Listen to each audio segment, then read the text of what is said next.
పూర్వం రంభ మహిషి రూపం ధరించినప్పుడు ఆమెకు కలిగిన సంతానం పేరే మహిషాసురుడు. మహిష అంటే గేదె, అసురుడు అంటే రాక్షసుడు. మహిషాసురుడు అతి క్రూరాతి. అతనికి ముల్లోకాలు జయించాలనే కోరిక ఉండేది. అందుకోసం మరణం తన దగ్గరికి చేరకుండా ఉండేందుకు బ్రహ్మదేవునికి తపస్సు చేయడం మొదలు పెడతాడు. అలా తపస్సు చేస్తూ చేస్తూ బ్రహ్మదేవుని ప్రసన్నం చేసుకుంటాడు.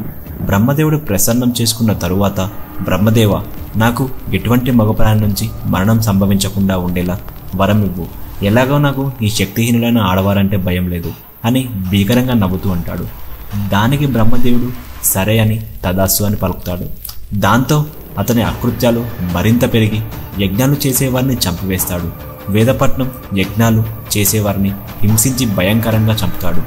దాంతో ఎవ్వరూ యజ్ఞాలు కానీ వేదపట్నం కానీ చేయడం మానివేశారు. ఆ రాక్షసుడు స్వర్గంపై దండెత్తి దేవతలను హింసలు పెట్టి అమరావతిని ఆక్రమించాడు.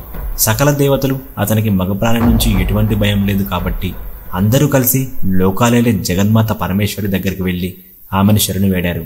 అమ్మవారు తన అంశతో, హరిహరుల అంశతో, సకల దేవతల తపశ్శక్తితో భయంకరమైన చండికాదేవి రూపాన్ని ధరించింది. అప్పుడు అమ్మవారు చూడడానికి బగబగ మండుతున్న ఎర్రటి నేత్రాలతో, దేవతలు సమర్పించిన ఆయుధాలతో కథన రంగంలోకి దూకుతుంది. ఆ మహిషాసురునితో ఘోరమైన యుద్ధం చేయనారంభిస్తుంది. చండికాదేవితో అలా 15 రోజుల పాటు భీకరమైన యుద్ధం జరుగుతుంది. మహిషాసురుడు తన రూపాన్ని మారుస్తూ ఆ దేవత నుంచి తప్పించుకుంటూ ఉంటాడు. చివరిగా ఆ అసురుడు మహిష రూపం ధరించినప్పుడు చండికామాత తన ఎడమకాలతో తొక్కి త్రిశూలంతో తన తలని ఖండిస్తుంది. అలా జగన్మాత లోకానికి శాంతిని కలిగిస్తుంది. ఇక్కడితో స్వర్గలోకానికి ఊరట లభించిందని అందరూ అనుకుంటారు. కానీ ఆ తర్వాత కొద్ది రోజులకే తన అన్నయ్యన మహిషాసురుడి మరణం గురించి తెలుసుకున్న మహిషి కోపంతో ఊగిపోతూ దేవతలపై తీవ్రమైన కోపంతో రగిలిపోతూ ఉండేది. దేవతలకి నరకాన్ని చూపించాలని నిర్ణయించుకొని అందుకోసం బ్రహ్మని ప్రసన్నం చేసుకోవడం కోసం కఠోరమైన తపస్సును చేయనారంభిస్తుంది. ఆమె కర్ణ కఠోరమైన స్వరంతో లోకాలు దద్దరిల్లిపోతున్నాయి. అలా ఎంతగా తపస్సు చేసినా బ్రహ్మ రాకపోయేసరికి మహిషి పట్టు విడవకుండా తన శరీరం ఎముకల గూడులా మారుతున్న తపస్సు చేస్తూనే ఉండిపోయింది. చివరికి ఆ బ్రహ్మదేవుడు కూడా రాక తప్పలేదు. బ్రహ్మదేవుడు, మహిషి, నీ తపస్సుకు మెచ్చాను, నీకు ఏం వరం కావాలో కోరుకో అంటాడు. బ్రహ్మదేవ, నేను ఇంద్రాది దేవతలను కూడా అలవోకగా జయించగలను. కానీ ఆ హరిహరుల పన్నాగాలు వేసి నన్ను చంపెదరు. అసలే మా అన్నను కుట్రపూరితంగా చంపారు. ఆయన్ని కోల్పోయిన బాధ నన్ను కలిచివేస్తుంది. అందుచేత హరిహరుల నుంచి నాకు మరణం లేకుండా వరమియ్యమని కోరుకుంటుంది. బ్రహ్మ సంశయంలో ఉండగా మహిషి వెంటనే, అలా లేని ఎడల హరిహరులకు జన్మించిన బిడ్డ వల్ల నాకు మరణం కలిగేలా వరమివ్వు. అంతేకాకుండా అతను 12 ఏళ్లు సాధారణ మనిషిలా భూలోకంలో జీవించిన తరువాతే నన్ను చంపే శక్తి అతనికి సంక్రమించేలా చెయ్యండి అని అంటుంది. ఇక బ్రహ్మ తదాస్తు అని పలికి అక్కడి నుంచి వెళ్ళిపోతాడు. ఇక్కడ ఆ రాక్షసి ఉద్దేశం ఏంటంటే, శివకేశవులు ఇద్దరు మగవారు, సో వాళ్ళిద్దరికీ బిడ్డలు జన్మించడం సాధ్యం కాదు అని తన తెలివితేటలను తానే మెచ్చుకుంటూ ఉంటుంది. ఇది ఇలా ఉండగా మరోవైపు భస్మాసురుడు అనే రాక్షసుడు పరమశివుని కోసం ఒంటికాళ్ళపై ఘోరమైన తపస్సు చేయసాగాడు. అతని భక్తికి మెచ్చిన పరమశివుడు ఏం వరం కావాలో కోరుకోమంటాడు. అతను ఒక విచిత్రమైన కోరిక కోరుకోవాలి అనుకుంటాడు. తన శత్రువులకు ఎటువంటి బాధ నొప్పి లేకుండా, తన చేతులకు కష్టం లేకుండా, ఎటువంటి ఆయుధాలు లేకపోయినా ఎదుటి వారిని క్షణంలో చంపగలిగే శక్తి నాకివ్వు అంటాడు. అది ఎలా అంటే, అతడు ఎవరి తలపై అయితే చెయ్యి పెడతాడో వారు భస్మమైపోవాలని అతను కోరుకుంటాడు.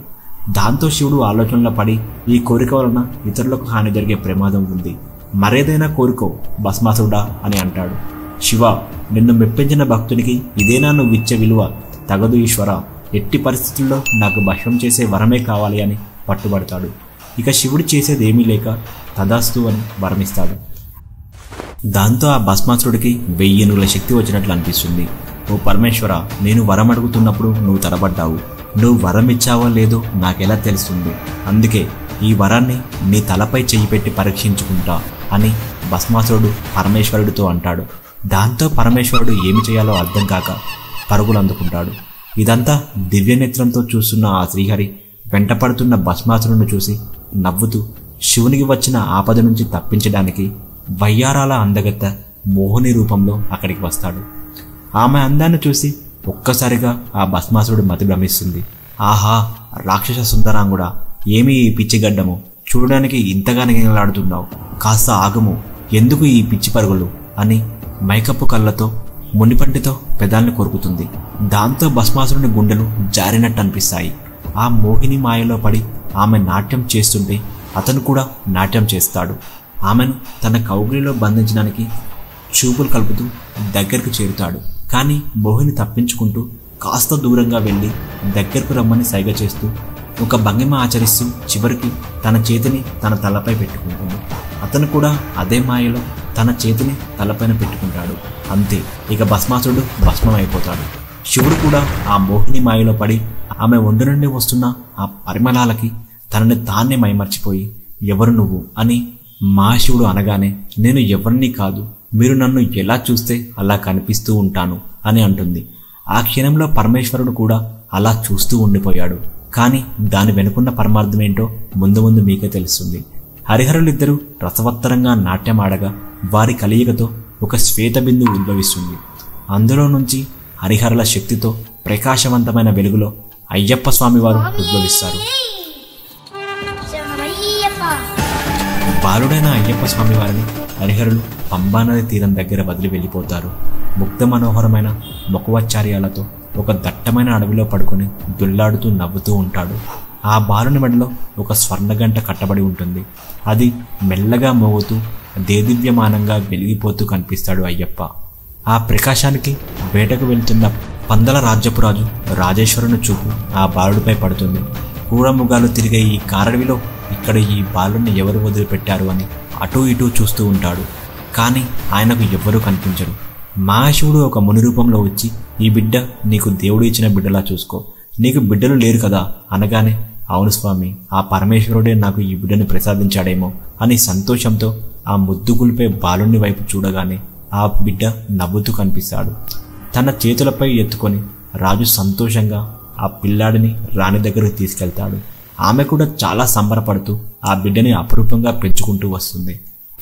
స్వామి వచ్చిన వేళ విశేషాన ఒక సంవత్సరం తిరగకముందే రాజ్యంలో ఎన్నో మార్పులు వచ్చాయి. రాజ్యం సుభిక్షంగా కలకల్లాడుతూ ఉండసాగింది. మహారాణి కడుపు కూడా పండింది. ఆమెకి ఒక పిల్లాడు కూడా జన్మించాడు. అతని పేరు రాజరాజుగా నామకరణం చేశారు ఆ దంపతులు. అయ్యప్ప స్వామి వారు చిన్న వయసులోనే రాజగురువు దగ్గర అస్త్రశస్త్రాలను సకల విద్యలను నేర్చుకున్నాడు.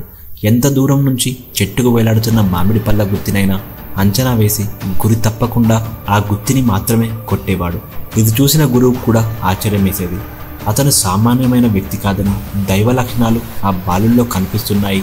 కానీ ఏ కార్యం మీద ఈ బాలస్వామి ఇక్కడికి వచ్చారు అని ఆయనను చూస్తూ మురిసిపోయేవాడు. ఆ గురువు కుమారుడు పుట్టడమే చూపు లేకుండా చెవిటితో పుట్టిన పిల్లాడిని చూసి గురువు బాధపడుతుండగా ఒకరోజు మణికంఠ ఆ పిల్లాడికి చూపును ప్రసాదిస్తాడు. పిల్లాడి అవిటితనాన్ని పోగొట్టి గురుదక్షిణ తీర్చుకుంటాడు. ప్రజలందరూ అయ్యా అప్ప అంటూ ఎప్పుడూ అయ్యప్ప స్వామి చూపిస్తున్న ప్రేమకు అతని విలువిద్యను చూస్తూ ఉండిపోయేవారు. ఇక అయ్యప్ప స్వామి వారికి యుక్త వయసు రానే వచ్చింది. రాజేశ్వరుడు తన పందల రాజుగా మణికంఠునికి పట్టాభిషేకం చేయాలని నిర్ణయించుకుంటాడు. ఇదే విషయం అందరికీ చెప్పి వారి సలహాలు అడుగుతాడు.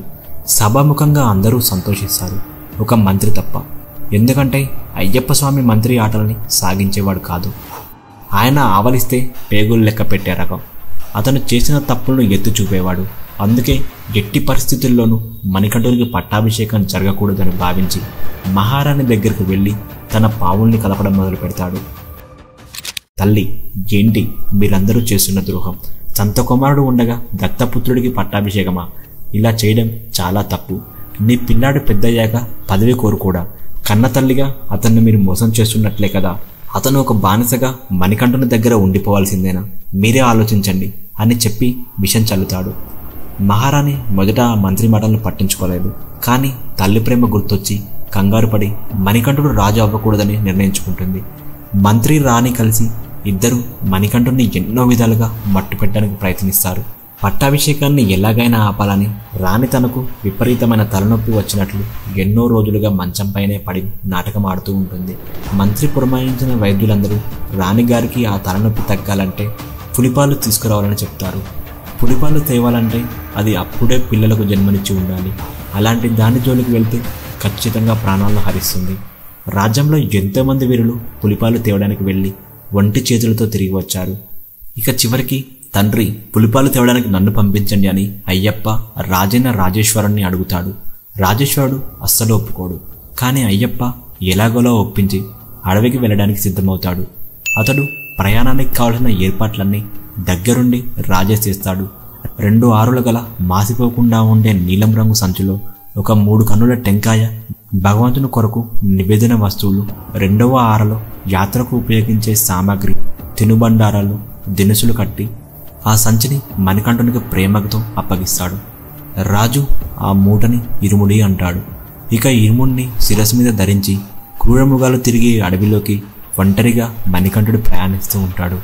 అదే సమయంలో ముల్లోకాలను పీడిస్తూ దేవతలను చిత్రహింసలు పెడుతూ ఆ అడవిలోని గిరిజనుల ప్రాణాలను హరించి వేస్తున్న మహిషితో యుద్ధం చేసే సమయం రానే వచ్చింది. నారదుడు నారాయణ నారాయణ అంటూ మహిషి చెంతకు వెళ్ళి నిన్ను హరించేందుకు ఆ హరిహరసుతుడు వచ్చేశాడు అనగానే భారీ కాయురాలైన మహిషి కోపంతో ఊగిపోతుంది. అయ్యప్ప స్వామివారు ఆ మహిషితో భీకరమైన యుద్ధానికి తలపడతారు.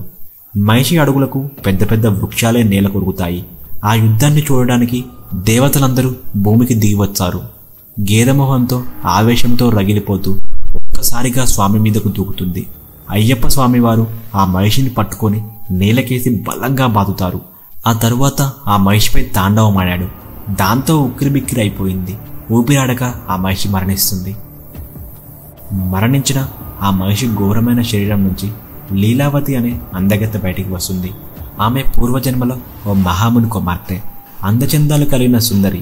ముని దగ్గర శిష్యరికం చేస్తున్న దత్తాత్రేయునిపై ఆమె మనసు పడుతుంది. తన వాంఛ తీర్చుకోవడానికి దత్తాత్రేయుణ్ణి వివాహం చేసుకుంటానని అంటుంది. కానీ దానికి తన తండ్రి ఒప్పుకోడు. తల్లి, నా దగ్గర శిష్యరికం చేస్తున్న ఆ దత్తాత్రేయుడు నీకు అన్నలాంటివాడు. సమయం వచ్చినప్పుడు నీకు మంచి వరుణ్ణి చూసి వివాహం చేస్తాను.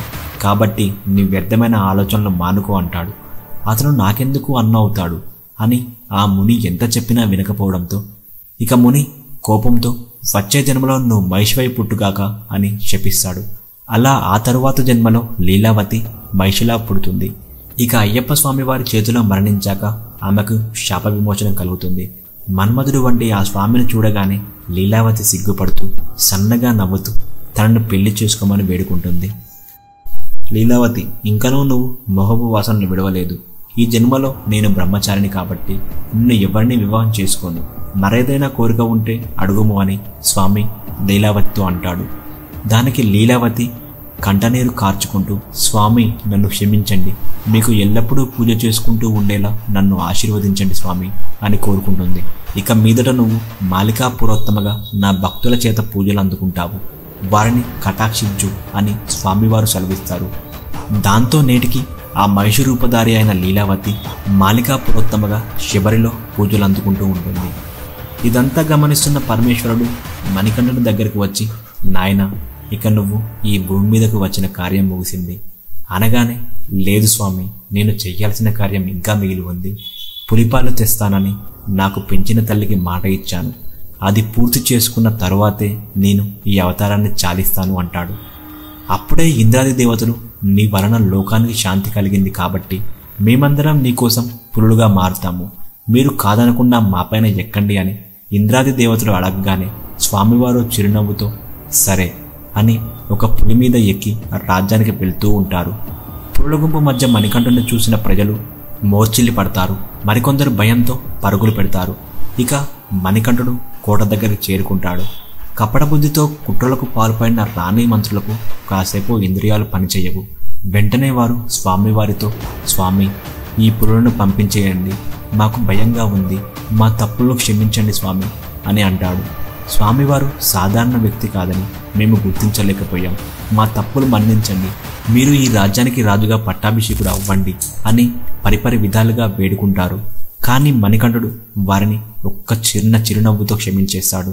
ఇక మణికంఠుడు, తల్లిదండ్రులారా, నేను వచ్చిన కార్యం ముగిసింది కాబట్టి నా అవతారం ముగించే సమయం ఆసన్నమైంది అని మణికంఠుడు అనగానే మిగిలిన దేవతామూర్తులు తమ నిజ రూపంలో ధరిస్తారు. ఆ దేవతలు అక్కడున్న వారిని అందరినీ మనస్ఫూర్తిగా ఆశీర్వదించి తమ లోకానికి వెళ్ళిపోతారు. నాకు ఎందులకు ఈ రాజ్యములు, నా తమ్ముడికే ఇవి సిద్ధించాలి అని ఎంత చెప్పినా వినకుండా బలవంతం చేస్తున్న తల్లిదండ్రులతో, మీరు నన్ను అయ్యా అప్ప అని ఇన్ని రోజులు ప్రేమగా పిలిచారు, ఇక మీదట నా భక్తులు నన్ను అయ్యప్ప అని ప్రేమగా పిలుస్తారు. ఈ బాణం ఎక్కడ పడుతుందో అక్కడ నాకు మందిరాన్ని నిర్మించండి అని మణికంఠ పలుకుతాడు. ఇక ఆలస్యం చేయకుండా ఒక బాణాన్ని తీసుకొని గాలిలోకి ఎక్కుపెడతాడు. ఆ బాణం గాలిలో దూసుకుపోతూ శబరిమలలో నేలకు బలంగా గుచ్చుకొని నిలబడుతుంది. నన్ను మనస్ఫూర్తిగా భక్తి శ్రద్ధలతో మండలం రోజులు మాల ధరించి నన్ను ఇష్టంగా కొలిచి పాదరక్షలు లేకుండా ఎటువంటి వ్యామోహాలు లేకుండా నిత్యం నన్నే తలుస్తూ ఎవరైతే నేను చెప్పిన 18 నియమాలు పాటిస్తారో వారు కోరుకున్నది ప్రసాదిస్తాను అని చెప్పి మాయమైపోతాడు. మండలం అంటే 41 రోజులు, కొంతమంది 45 రోజులని, మరికొంతమంది 49 రోజులని ఏవో చెప్పుకుంటూ ఉంటారు. ఇక ఆ బాణం పడిన ప్లేసులో ఆలయాన్ని నిర్మిస్తారు. 18 మెట్లను ఆయనే స్వయంగా కట్టిస్తాడు.